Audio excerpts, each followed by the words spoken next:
Ito na nga yung ticket ko sa Rarampa ng Bebang nyo. 30 shekel po ang bayad. Sakay dyan. Ay ano pa ba? 30 shekel, 30 minutes. Pwede na. Nung una ayoko pang sumakay dyan. Tumitingin-tingin lang ako pag pumunta ako doon sa ice cream shop.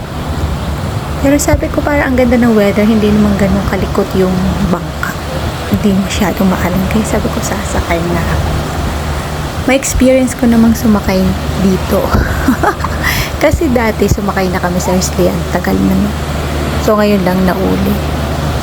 Tapos yun, yung si girl, na Russian siya, nakitabi siya sa akin, sabi ko okay lang. Eh ang ganda ng aura ng mukha niya, ang ganda niyang i-portrait yung mga headshot. Ay, di na nakawan ko, miral na ang pagiging photographer ng Bebang nyo. At yan na nga, papunta na kami sa kalagitnaan. Ang plug na yan, ang tagal na. Nagbagyuhan noon, tanda ko. Bagyuhan yung sobrang lakas talaga.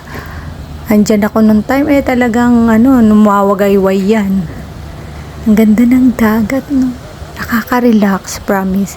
Kung kayo, parang gusto nyo huminga, yan, sumakay kayo sa ganyan. Ang saya. Ang saya ng feeling. Tapos ang ganda yung hangin. Ay, feel na feel mo. O yan, may pa jet ski. Sige lang. O, at syempre, nag-selfie rin ako. Kailangan meron naman akong pagmumukha sa video ko. Wala masyadong pagmumukha sa video ko. Puro yung lang, place. Kahit hindi maganda, kailangan meron pa rin. At ito nga si ate girl, diba? Ang ganda niyang kuhanan. O yan, ganyan-ganyan. Meron siyang picture sa akin na ganyan. Wait nyo, ipopost ko yon. Kasi siya, ang ganda ng ng mukha niya. Mga stolen siya ba? Yung mga ganon. Nagpahangin din siya. Parang gusto niya rin yung relax, magpa-relax. So, ayan na nga. Balik na kami. Come back na. Pumalik na kami. Tapos na yung 30 minutes namin. Syempre, hindi ko naman kailangang ilagay lahat yung 30 minutes. Kaya eto, balik na kami sa normal. At syempre, may oras pa ako. Babalik ako dun bago pumunta ng church. At yun ang aking pang part 3.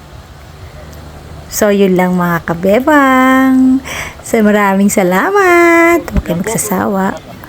Bye, bye, bye.